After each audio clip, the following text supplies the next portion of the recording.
the pain is perceived. Consciousness obviously is required for any kind of sensation. Pain is just one of those types of sensations that we're aware of when we're alive and awake. Well, as an anaesthetist, that's part of our main role. Surgery can't go ahead unless we have anaesthesia, because obviously in the modern world and in most parts of the world, we want to be able to anaesthetise so that people don't experience the pain of surgery. And we know that there are some states of consciousness where people can undergo quite stimulating and unpleasant to most people experiences such as surgery. But for most people, they need to be unconscious, so in a state of anaesthesia.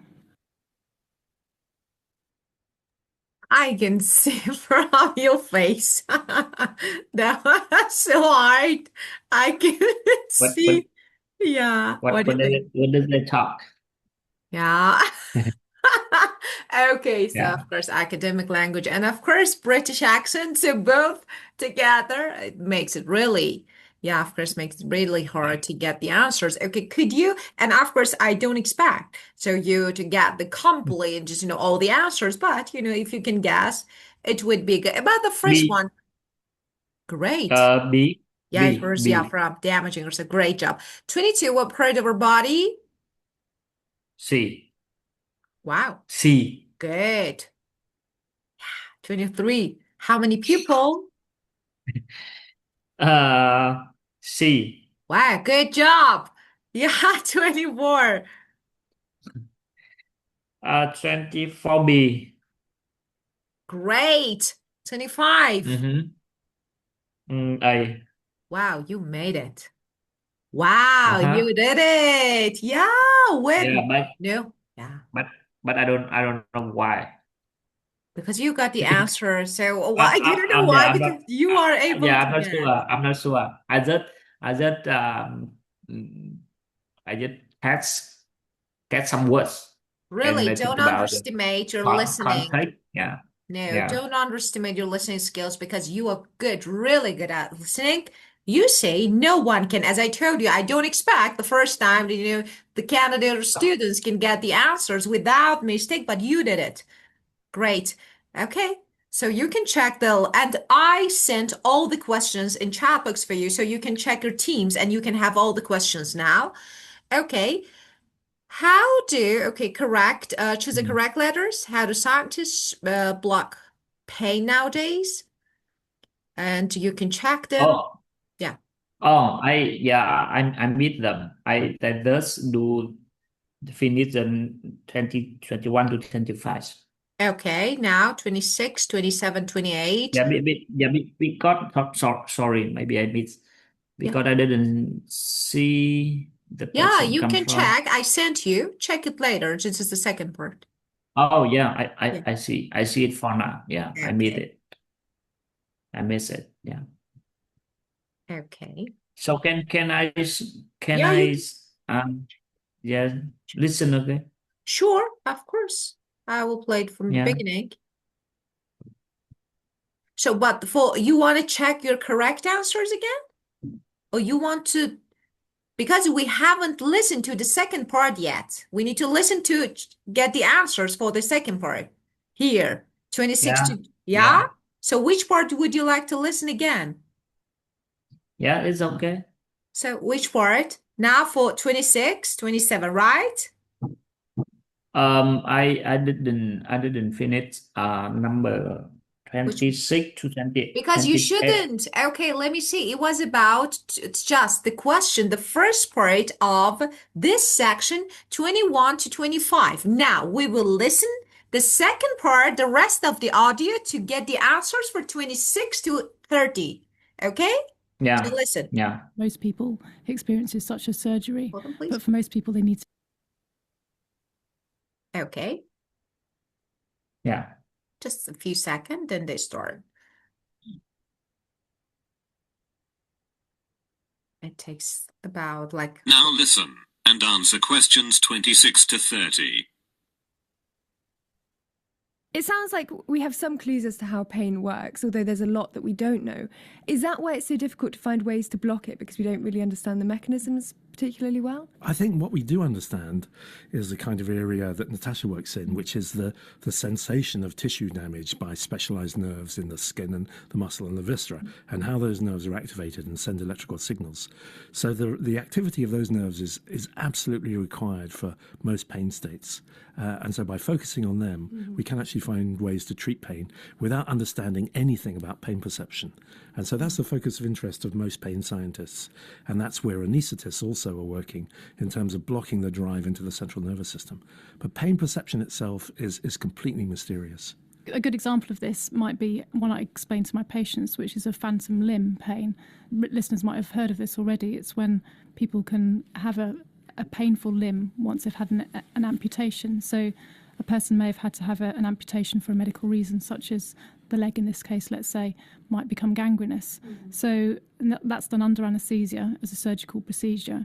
But after the operation and the wound's healed, then people who are unfortunate enough to get this phenomenon can then experience sensations in that leg which has been removed, and not just sensations, that if they've had pain there before, they can often experience pain. So even though the leg's not there, it's no longer physically present, the patient still feels that their leg's there and it can be painful. And of course that's very distressing, and it also gives us the notion that pain is not just in the nerves, the peripheral nerves, the ones in the leg. It's modulated in the brain. Yeah, if I can come in there. Yes. Pain has nothing to do with the peripheral nerves. Pain is in the brain. But there's a requirement for nervous input from the periphery in order to feel pain in almost all states. There are situations where you can get pain after a stroke because you have lesions in your thalamus, and that's obviously some form of central pain syndrome. But almost all inflammatory pain states like rheumatoid arthritis or osteoarthritis or diabetic neuropathy, all these chronic pain states require the activity of peripheral nerves, and that's what we try to block without understanding the perception of the painful stimulus itself. So Natasha, it's an interesting point that John was saying about us needing stimulation of our nerves sort of throughout our body, our peripheral nerves. So what's happening in the case of phantom limb? Well, there's several theories, and there's probably not one overarching thing that's happening. We know that pain can create a memory of itself, just like any other experience that people have.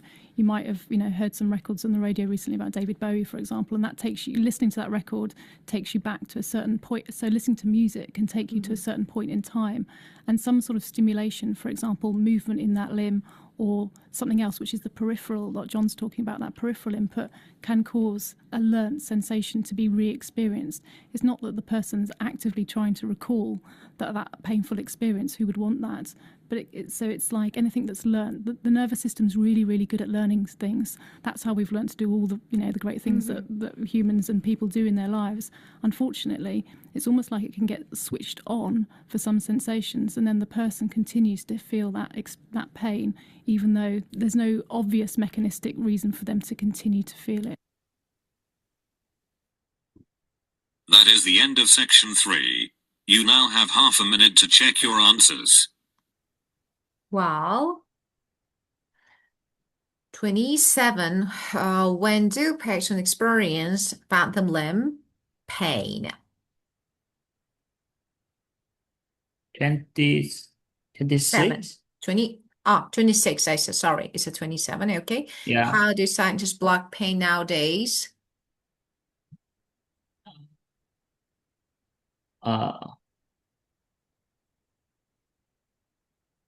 I think B. I think B. A. It was A, I think. A? By blocking activity of nerves that send electrical signals, okay? Okay, and Yeah. The first time I choose A, but when yeah, so when don't when change your I mind. Just trust. yeah Don't change your yeah mind. Yeah, yeah that was yeah good. yeah And A 27,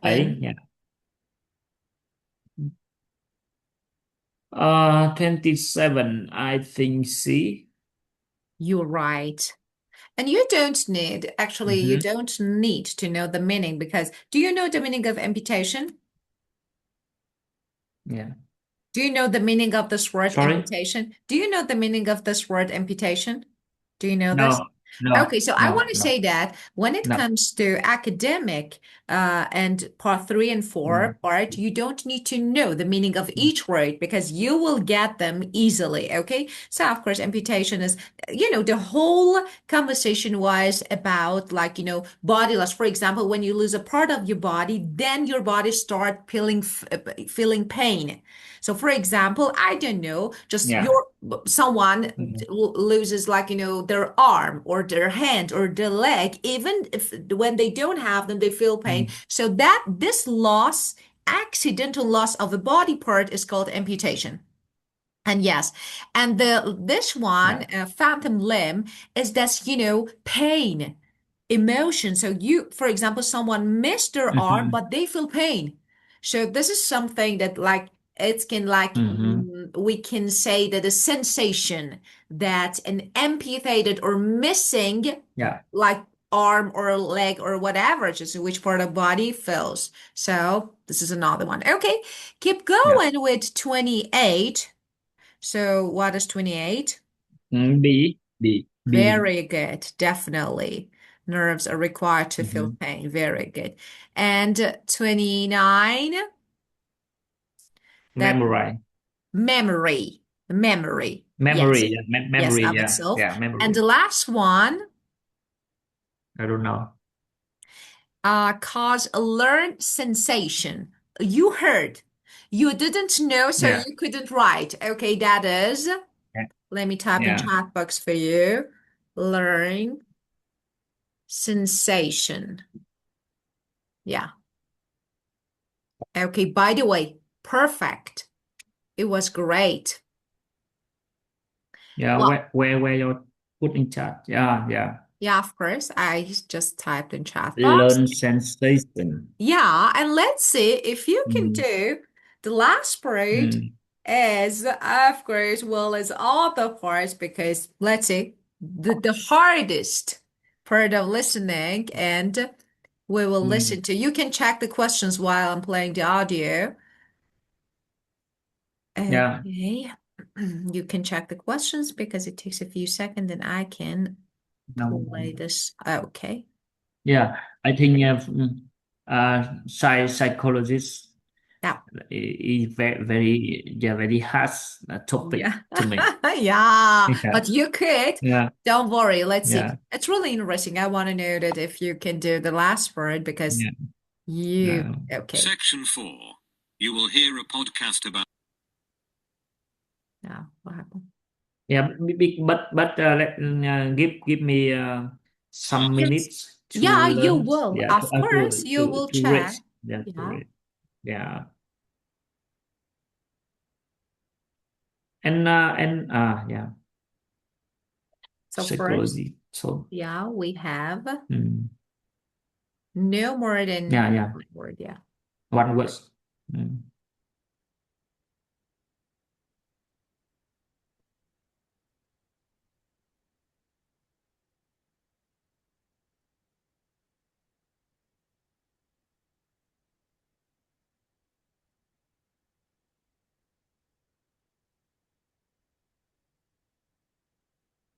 Yeah, okay, I'm ready. Okay. That's only Have some from time to look at 31 to questions 33. 31 to 40. To 40. 40. Yeah.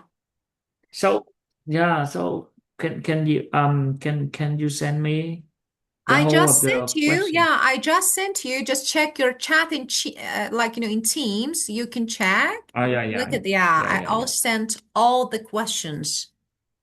I Yeah. see. Yeah.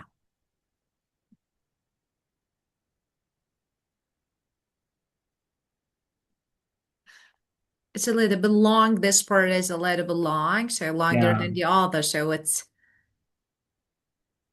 just it takes a few seconds then start. Okay, 8, 7, 6, 4, 3, 2, 1, and Now listen carefully and answer questions 31 to 40. I spoke to psychologist Tomasz Chamorro-Premuzic about the risks he believes are posed by social media and technology. If narcissism is fire, Facebook is gasoline. So people wouldn't have gravitated towards Facebook or Instagram or Twitter or Snapchat if they hadn't been narcissistic in the first place, by which I mean, if they hadn't had this desire to broadcast their lives, to behave like celebrities and share personal information about themselves as if it's really interesting, and also seek positive feedback from others that reinforces their kind of self-concept and self-esteem and perhaps self-centered needs.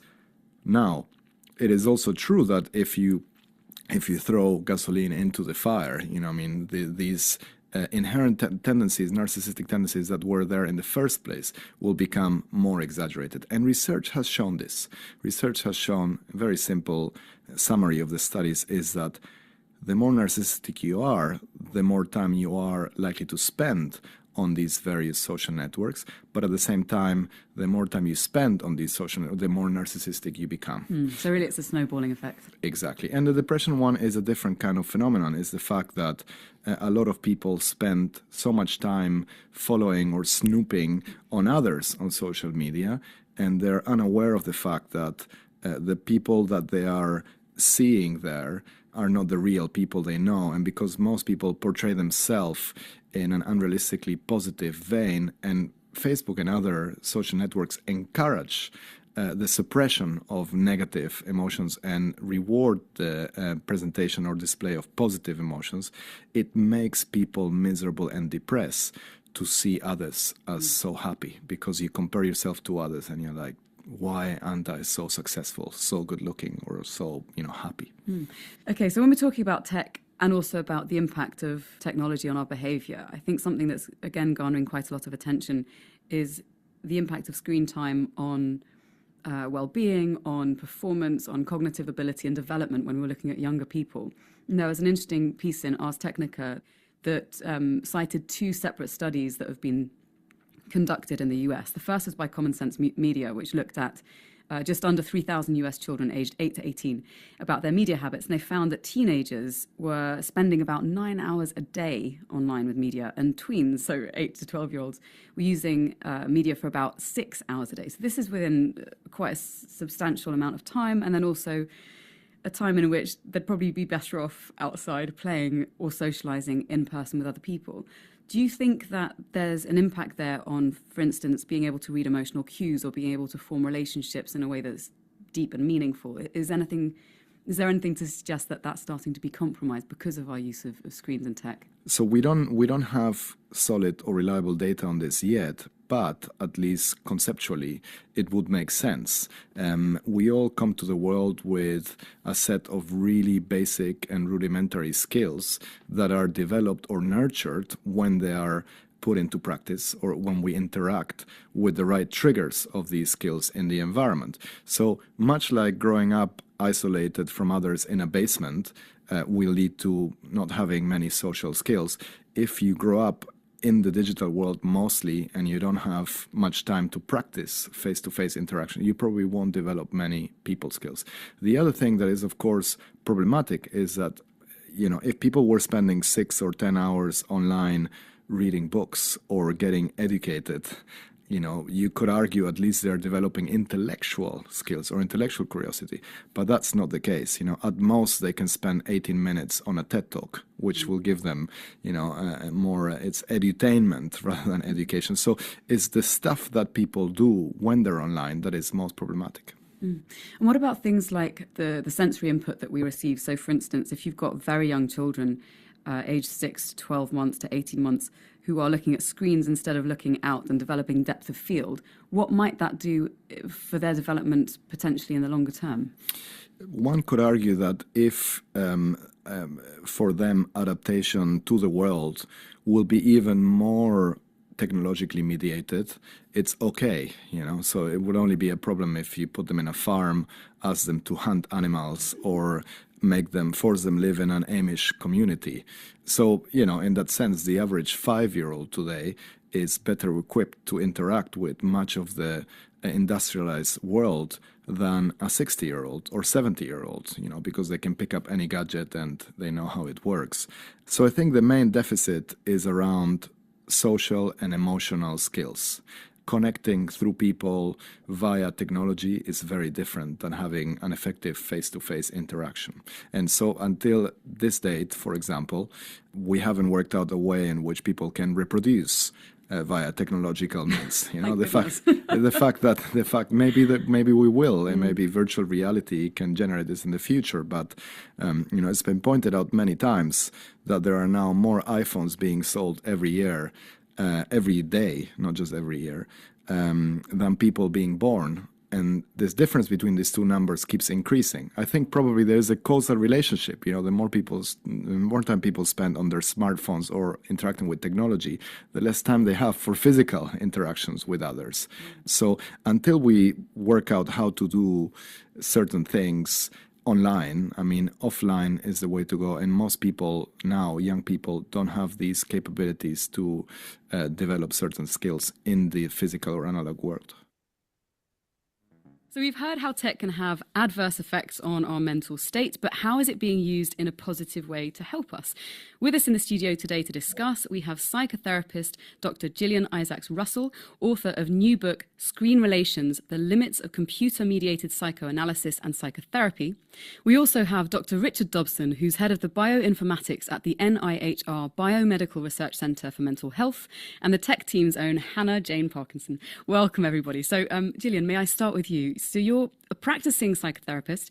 How do you find that tech has affected your profession? So maybe with the advent of remote online therapy, should we start there? Yes. Well, I actually have done quite a bit of technologically mediated treatment, partly because I moved from the UK in 2008 to a remote area in the Black Hills of South Dakota, but wanted to keep practicing.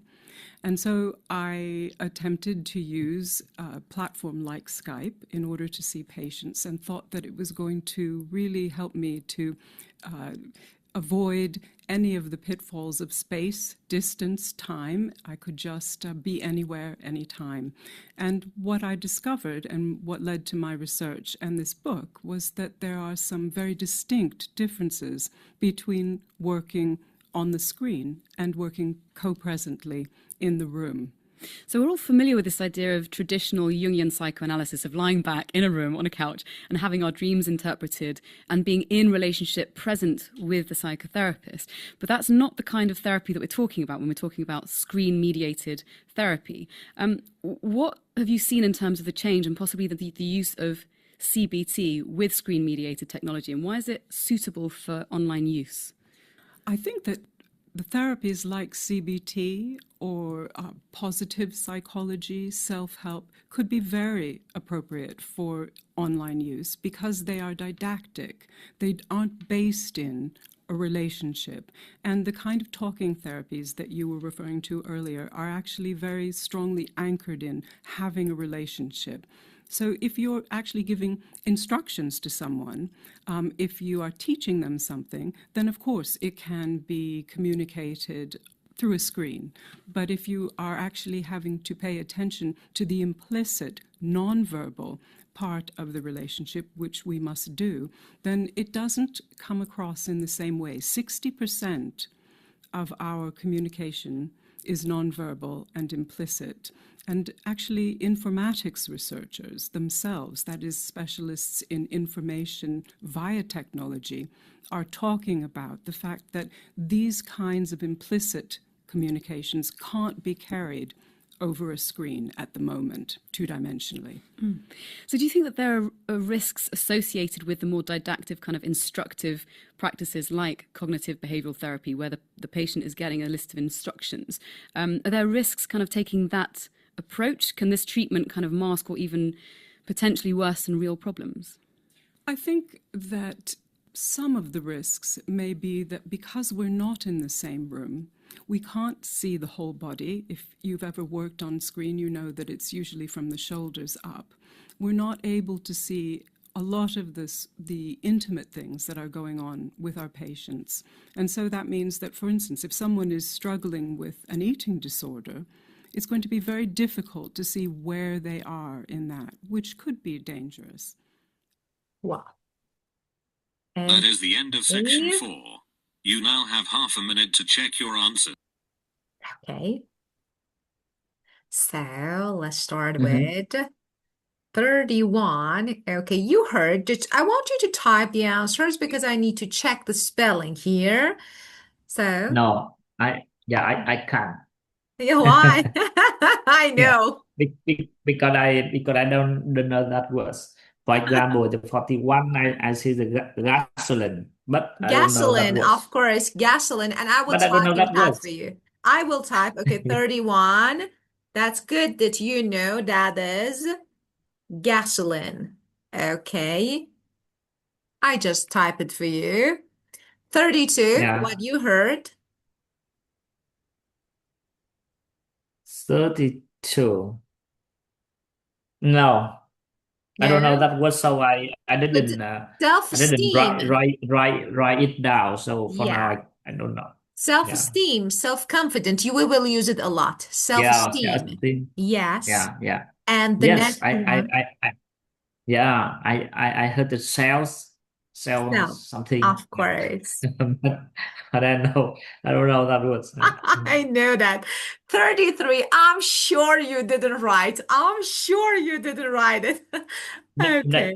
Nature, nature. No, just how you could. Okay, this is a new word, but look at, I want to show you something here. The answer was narcissistic, but how to know the spelling? Okay, maybe I'm not sure. So first I will type, then I will tell you. This is like a trick here. Okay, Mhm, narcissistic. So I've, mhm. okay, I've just typed and okay, narcissistic. Okay, now how to know? Okay, I'm not sure about. Look at this. Masters. Yeah, I've yeah. heard the word narcissistic, but look at this here. Okay. If we have the word here, Mm-hmm. yeah, Yeah, narcissism, of yeah, course. yeah. Now, the only thing that I need to do, because this is noun, Mhm. I delete, I remove Yeah, M and narcissistic, because I heard tick is easy, yeah. T-I-C, just, so I have them. Okay. So the next one, let's keep Mm, going with mm, 34. Okay, this one I think easy. Which one? 34? number 34. Yeah,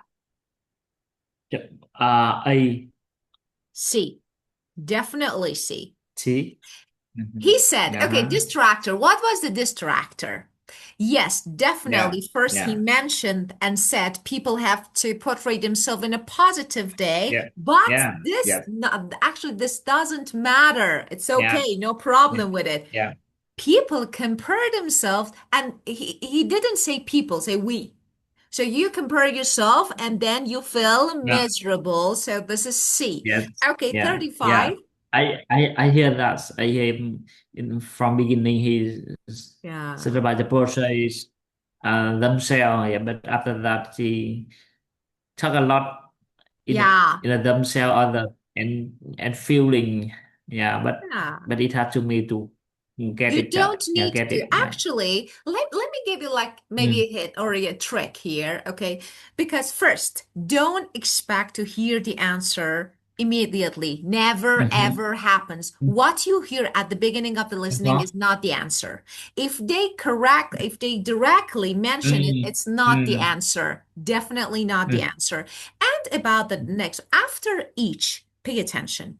After Mm-hmm. each answer, they provide Mm. a long explanation. So what, Yeah, like, for example, 1 minute they talk. This yeah, part doesn't actually yeah, matter. We don't. We got the answer. They explain because they want to distract you.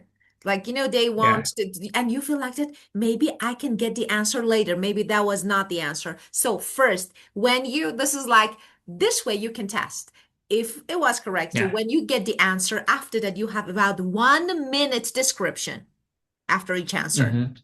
That means Okay? to do, yeah, that means to do to finish this type of the question.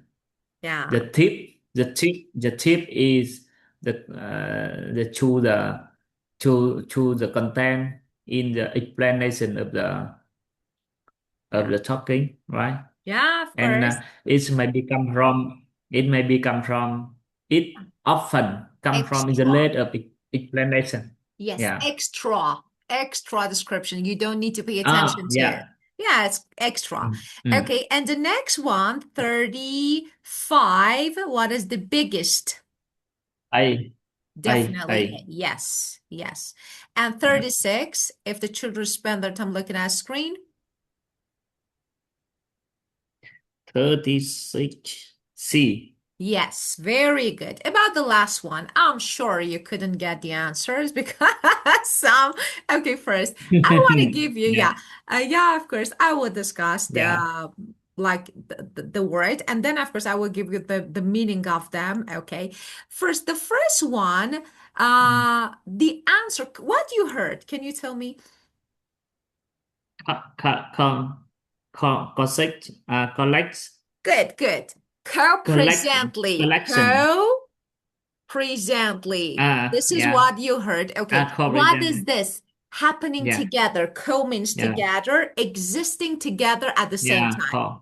Yeah. Happening Yeah. together or existing Yeah. together at the same time. Yeah. The meaning of it. Okay, so let me type it here. Okay. This one. And the next Mm. one, Didactic. didactic. Yeah, it was good, but it was didactic. I don't know that word. Didactic. Yeah, of course you don't. Of course. You know, Yeah. like intended to teach. Sometimes it can be in a way that's too like moralizing. So, but intended Mm. to instruct. So, like Mm. dictate or something like this. Let me write it Mm. here. Okay, tick. Intended to teach. Teach, I don't mean like, teaching lessons. Teach or instruct. Didactic. The next one, Mhm. what you heard? Yeah. Yeah. She, Next yeah, ones to yeah. be in inductive. Implicit. They repeated 3 or 4 times. 3 or 4 times we Uh-huh. heard this word implicit. Means Mm-hmm. understood without being directly, without Mm-hmm. being Mm-hmm. directly stated. For example, we normally say that when it comes to IELTS reading, the way that we teach students is to make them implicit. It means they understand. I don't directly give you the answer. I help you, then you can Yeah. get the answer. Okay? So implicit, I just typed it. And the last one, Yeah. that is 40.